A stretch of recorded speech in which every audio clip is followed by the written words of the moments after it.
నమస్తే వీటెన్ న్యూస్ కి స్వాగతం. మంచిర్యాల జిల్లా బెల్లంపల్లి పట్టణంలోని 4వ వార్డు గోల్ బంగ్లా బస్తీలో 6 మాసాల నుండి మున్సిపల్ వార్డు చెత్త డంపు చేస్తున్న విషయం తెలిసిందే. ఇక ఇట్టి విషయంలో 4వ వార్డు ప్రజలు రోడ్డుపైకి వచ్చి చెత్తతో వచ్చిన ట్రాలీలను ట్రాక్టర్లను అడ్డుకున్నారు. సుమారుగా గంట సేపు ఆపారు. ఈ సందర్భంగా బస్తీలో పలువురు మాట్లాడుతూ హిందువుల మనోభావాలు దెబ్బతీసే విధంగా మాకు సంబంధించిన సమాధుల మీద చెత్త వేసి అసలు సమాధులే కనపడకుండా వేస్తున్నారు. ఎవరి సమాధులు ఎక్కడున్నాయో తెలియక అయోమయంలో ఉన్నారన్నారు. రోజు చెత్త బండ్లు నడిచి కనీసం ఆటో కూడా ఇంటి ముందుకు వచ్చే పరిస్థితి లేదన్నారు. అలాగే పొద్దున వేసిన చెత్త చెదారాన్ని సాయంత్రానికల్లా తగలబెట్టడంతో అట్టి పొగ ఇళ్లలోకి రావడం, ఒకే దుర్వాసనలతో 4వ వార్డు ప్రజలు జీవిస్తున్నామన్నారు. ఇట్టి విషయం చాలా మార్లు కమిషనర్ కు చెప్పడం జరిగిందన్నారు. ఇటీవల ఎమ్మెల్యేకు కూడా వినతి పత్రం ఇచ్చామని కూడా అన్నారు. అయినా ఇప్పటి వరకు అధికారులు నిమ్మకు నీరెత్తినట్లు వ్యవహరిస్తున్నారు. మా బస్తీ ప్రజలు రోగాల బారిన పడుతున్నారన్నారు. ఇట్టి విషయంలో సంబంధిత అధికారులు ఒక నిర్ణయానికి వచ్చి మా బస్తీ నుండి డంపింగ్ యార్డ్ తరలించుకుంటే మున్సిపల్ ఆఫీస్ ముందు, ఎమ్మెల్యే క్యాంపు కార్యాలయం ముందు బయట ఇస్తామన్నారు. కార్యక్రమంలో బస్తీ వాసులు తదితరులు పాల్గొన్నారు. బస్తీ ప్రజలందరూ మర్యాదపూర్వకంగా కలిసి సార్ ఇది మా పరిస్థితి అని చెప్పినాం. సార్ ఈ రోజు 34 వాళ్ళ కౌన్సిలర్ల తాతలు కానీ తండ్రులు కానీ వాళ్ళ ప్రతి ఒక్కరి సమాధానం అక్కడ ఉన్నది. ఏ కౌన్సిలర్ కూడా పట్టించుకుంటలేరు.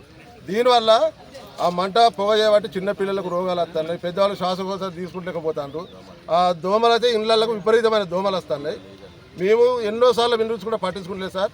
దయచేసి ఇక నుండి ఈ రోజు ధర్నా చేయడానికి కారణం ఏంటంటే ఎవరు పట్టించుకుంటలేరని చెప్పి మేము నడి రోడ్డుపై బస్తీ ప్రజలు అందరం వచ్చి ఇక్కడ మీద ధర్నా చేస్తున్నాం. ఈ రోజు వరకు ఇది ఆపు చేయండి దయచేసి, లేకపోతే రేపటి నుండి ఇట్లా మీరు కంటిన్యూ చేస్తే ఉద్యోగం తీవ్రతరం అయిపోతుంది. కౌన్సిలర్ మీరు కూడా జాగ్రత్త చూడండి. మీరు ఏ సమాజం ఇతర మతాల మీద పెడితే ఎవరైనా నూకుంటారా అండి? సరే, ఇది మనం సమాధులు అంటే దేవుడితో సమానం. పెద్దలకు మనం నమస్కరించుకునేది దేవుడితో సమానం. దయచేసి మేము హెచ్చరిస్తున్నాం, రేపు నుండి జరగబోయే పరిమాణం తీవ్రంగా ఉంటుంది సార్. దయచేసి మీరు ఈరోజు తక్షణమే దీనిపై నిర్ణయం తీసుకోండి. ఇక్కడ డంపింగ్ యార్డుకు అనుమతి లేకున్నా కూడా ఇక్కడ రోజు 10 బండ్ల డంపింగ్ యార్డ్ అనేది వేస్తున్నారు. అలాగే ఈ డంపింగ్ యార్డ్లో సాయంత్రము నిప్పు పెడుతున్నారు. నిప్పు వల్ల కూడా చాలా పొగ అనేది 2 రోజులుగా ఇక్కడ వచ్చి ఉంటున్నది. దీనివల్ల వృద్ధులు తర్వాత పిల్లలందరూ కూడా చాలా నష్టపోతున్నారు. అదేవిధంగా ఈ డంపింగ్ యార్డ్ చుట్టూ స్కూల్స్ ఉన్నాయి, రెసిడెన్షియల్ స్కూల్స్ ఉన్నాయి. మరి ఆ పిల్లలు కూడా చాలా నష్టపోతున్నారు. ఆ స్కూళ్ళల్లో కూడా ఈ పొగ పోతున్నది. మరి ఇటువంటి పరిస్థితులలో ఇక్కడ మున్సిపాలిటీ వాళ్ళు ఈ చెత్తను వేయరాదని మేము కోరుకుంటున్నాము. అలాగే ఈ డంప్ యార్డ్ని పూర్తిగా ఎత్తివేయాలని ఈ రోజు నుంచి ఇక్కడికి ఈ బండ్లు డంపింగ్ యార్డ్ బండ్లు ఏవి కూడా రావద్దని మేము ఈ రోజు విజ్ఞప్తి చేస్తున్నాము. ఖాళీ ప్లేసులు తరలించాలని మేము కోరుతున్నాము. మరి అలాగే సమాధులు ఇక్కడ కట్టినటువంటి విలువైన సమాధులు కూడా చాలా నాశనం అయిపోతున్నాయి.